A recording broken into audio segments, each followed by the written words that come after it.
You've watched so many people get what you wanted for so long, and now you've finally decided enough is enough, it's your turn. But how do you get it to finally work? How do you find something that works for you when seemingly nothing seems to actually help? The answer is honestly boring, and the best representation of it is Blue Lock's Tabito Karasu, who's very aware that he's mediocre, and for a very long time, his response to that was to bite back, to look for the faults in those better than him, and console himself with that knowledge to protect himself. A lot of people do this because it's just easier than trying to actually improve yourself, but where does that actually get him? Nowhere. But one of my favorite messages in Blue Lock is that instead of trying to hate on those above you, think about how you could get there.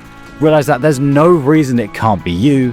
You just got to start doing the things that those who are succeeding are. Karasu's approach is extremely relevant for real life, with the next 4 points solving at least half the problems most people have. Firstly, he doesn't get shiny object syndrome. So when you want to achieve anything at all, or you get into something, you are going to encounter a lot of different methods.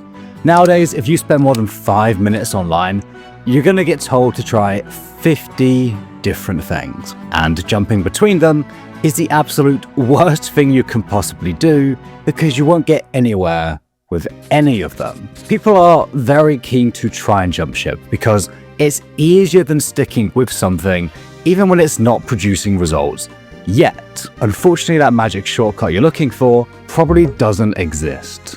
Karasu saw so many other players succeed in so many different ways, and yet he stuck with what worked for him. He doesn't see Chiguri sprinting and decide to become a sprinter, or Shido's acrobatics and try to emulate that, because that's not what he's built for, and it'd derail his current skill set.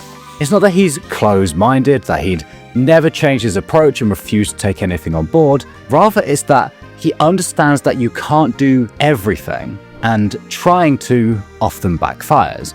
He considers whether or not he can implement something without disrupting his current approach, and recognizes that most of the time, the answer is no. And most people are not willing to do this. When their current approach doesn't work right away, they assume it's not working. When they see someone else doing better than them, they automatically assume that they should be doing that instead. It's an addiction to wanting quick results because they're either worried that what they're doing isn't working, they feel behind, or they just genuinely can't work on something that isn't going to have results by the end of the day. And on that note, the second point is that Karasu has the #1 most important skill in the modern world. The thing that people don't want to hear because it's not exciting. But the most important attribute is being willing to do monotonous, unexciting work.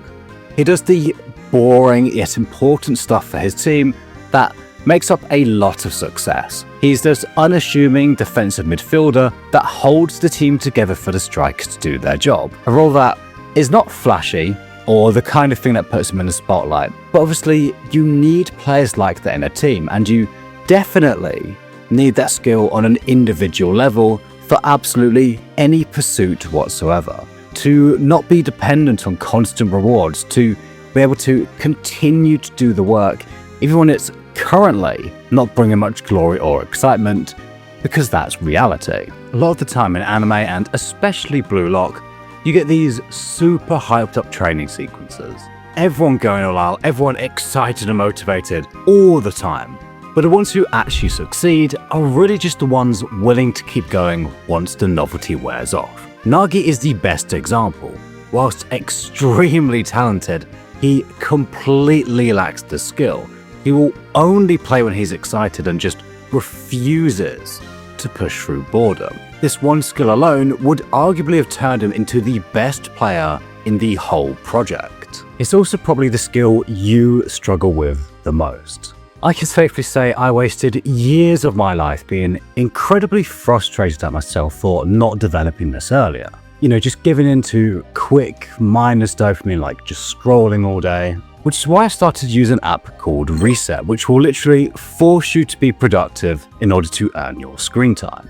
As I'm sure you know, it's very difficult to naturally not check your phone. But Reset makes this super easy. You turn on the app blocker, it blocks all dopamine addicting content from your phone, and in my experience, it's very reliable for making you actually work for your dopamine. Instead of getting addicted to social media, you get social media as a reward. You'll find over time that you can go longer and longer without it and focus far more on the things that you actually need to get done. My favorite feature has to be the automated tracking. You just have to make sure you're doing your healthy habits like walking, sleeping, working out, etc., and it will count towards your points. So make sure to hit the link in the pinned comment or in the description, download Reset and use code ANIME to get started. And speaking of getting things done, point number 3 relates to that frustration you feel when you wish you'd done more, or you get that rush of motivation at 2 AM.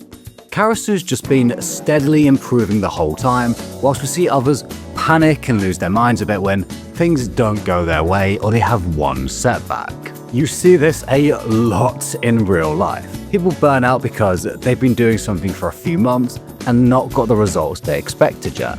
They feel like it's pointless, it gets them down, and it ends with them either quitting or behaving counterproductively. Iski early in this match wasn't getting results for this one game, and whilst understandable, he became so frustrated that he took a ridiculous shot that he was never going to score and wasted an opportunity for his country's team. Baro, much earlier in the series, had a complete breakdown because he simply couldn't handle the idea that he wasn't the undisputed best anymore. They're incredibly caught up in their identities of being number one. And identity in the way you see yourself is an incredibly powerful thing. For instance, there's been plenty of studies showing that people who tell themselves, "I don't smoke," are far more likely to quit than people who tell themselves, "I'm trying to quit smoking." Your brain naturally aligns your actions to your self-image, and so telling yourself, "I'm someone who does X," makes you significantly more likely to do so.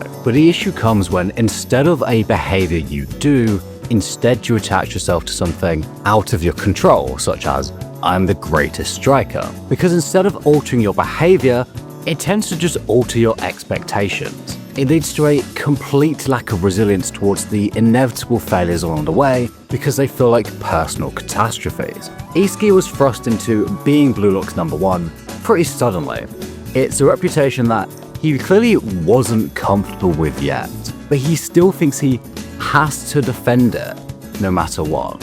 For most of the match, he's looking down instead of up. He switched from aiming for the next level to trying to protect that reputation, that identity. It's the same thing we saw ruin Kaiser previously, and the nerves of that seem to have significantly impacted Iski's performance this game, until he switched from "I'm Blue Lock's number one" to "I'm the one who defeats and devours the number one." It's an easy trap to get into when you desperately want to achieve something, but the better approach, the one that's more resilient and keeps you focused on what you need to do, is Karasu's. Focus your ambition on your behavior, not your outcomes. His identity is far more focused on how he acts. He's the assassin. He's the one who finds his opponent's weaknesses and tears them apart, right? It's something he does rather than achieves. And also, it's kind of dramatic, right? It's a little over the top. It might sound a bit corny to think of yourself that way, but it's actually incredibly important. Having that secret confidence in yourself will go a long way. But Karasu's real chance to shine and the final, most important piece of the puzzle comes in Japan's match against France in the U20 tournament. We get perhaps the most interesting character of the entire series, Hugo, who proposes that humans are essentially destined for certain roles, that from the moment they're born, people aren't equal. We all have our certain aptitudes, individual ceilings that we can reach, and trying to break out of that only causes pointless conflict and despair. Instead, he thinks we're better off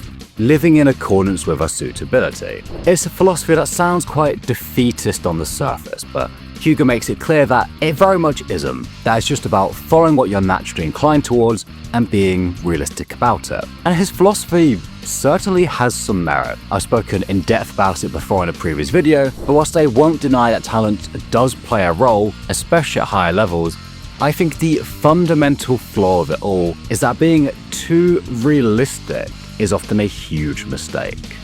Your brain is hardwired to be more realistic than it should be. For much of our evolution, the person who was realistic and accepted that he couldn't possibly kill a mammoth on his own would tend to live longer than the person who has the ambition to see what the biggest thing he can hunt down is. Thus, we instinctively hesitate to set the bar higher. But in the modern world where the stakes are very rarely life or death, often being realistic just holds you back because you're basing it on what you can currently do, without knowing what you could do down the line. Karasu doesn't let that happen to him.